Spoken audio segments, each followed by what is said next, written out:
Hey, welcome to The Explainer. So today we're going to dive into this really fascinating design story. It's about a tool called the Bridge, and it tries to solve a problem that is deeply, deeply human.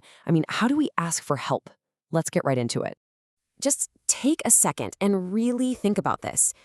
When you're struggling to learn something new, what's your process? Who do you go to? It sounds so simple, right?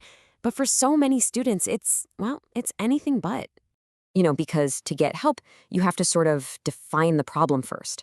And for a lot of students, that means trying to fit a really personal, nuanced struggle into this rigid, kind of clinical box. And that can feel super intimidating, stressful, and honestly, just really impersonal. And this is what some people are calling the disclosure dilemma. It's this fundamental communication breakdown. You've got a student on one side who knows what they need, and an instructor on the other who really wants to help. The real challenge, the whole nut to crack, is connecting those two people in a way that's clear, respectful, and actually works.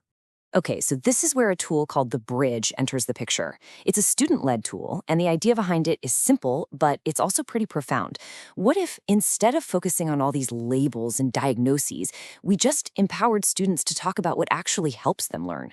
In their own words. That's the whole idea here. So how does it actually work? Well, the whole thing is built around this one single core principle. Put the student first, period. It's all designed to give them a sense of comfort and, maybe most importantly, a sense of control over their own story. The tool basically walks the student through this super simple three-step journey. First, they just give it some context. Which class is this about? Then they describe what's challenging for them. And finally, and this is the most important part, they explain what helps them learn. It's all structured to make the process feel manageable, not like this huge, overwhelming task. And this is where the design just absolutely shines. Instead of trying to force students into that box of clinical language, the tool invites them to just talk or type in their own words. No jargon needed. And that might sound small, but it's a massive shift. It puts the power back in the students' hands, letting them describe their experience authentically without needing some formal diagnosis to be heard. And that quote, man, that really gets to the heart of the whole thing. It's all about removing that pressure to have the quote-unquote right words.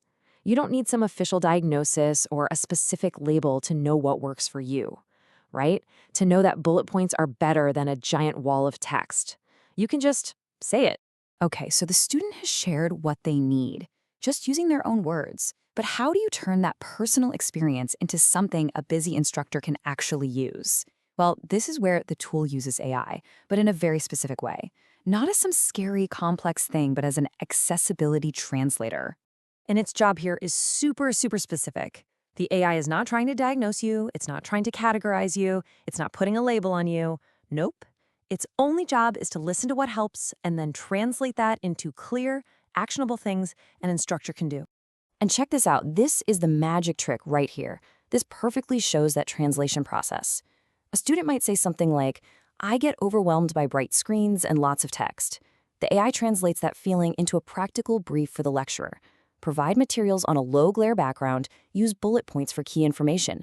It's direct, it's useful, and this is key, it totally respects what the student originally said. But wait, before anything gets shared, the student gets the final word. They become the editor-in-chief. They can review every single suggestion the AI came up with and just delete anything that doesn't feel right. This makes sure the AI is just a co-pilot, right? It's not flying the plane. The student is. All right, let's talk about the moment of sharing, because this is where we get into that big, interesting tension. How do you get students the support they need without making them feel totally exposed? How do you actually build a system on a foundation of trust? And get this, look at what's missing here. The sharing methods are all built around privacy. There are no emails, no usernames, no passwords, and absolutely no need to create an account at all. A student can share their brief with a temporary code, a QR code they can scan, or just by saving it as a PDF. It's all temporary and it's all controlled by them. When you put this up against traditional university systems, the difference is it's night and day. Those systems almost always require login, creating a permanent digital footprint. This private loop model is the total opposite. No accounts, no permanent record. The student stays in complete control of their data. And look, this isn't just some tech feature.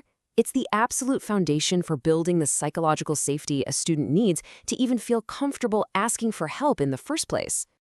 Okay, so let's zoom out a little.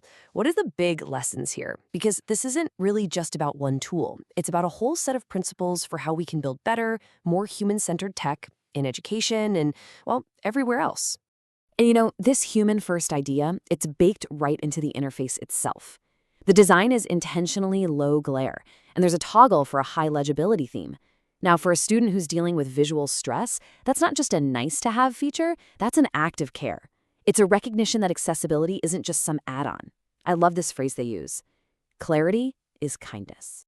So really, it all boils down to these key ideas for designing things that actually empower people. You start with a real human need, not with the cool tech. You make user control and agency the top priority at every single step. You build privacy in from day one, not as some afterthought. And finally, you use technology to translate and empower people, not to label and define them. These are ideas that go way beyond just one app. So I want to leave you with this question. The bridge was designed for education, but just think about it. Think about healthcare or the workplace, basically any system where you have to advocate for yourself. Where else could a bridge like this, one built on trust, privacy, and real understanding, where else could that change everything?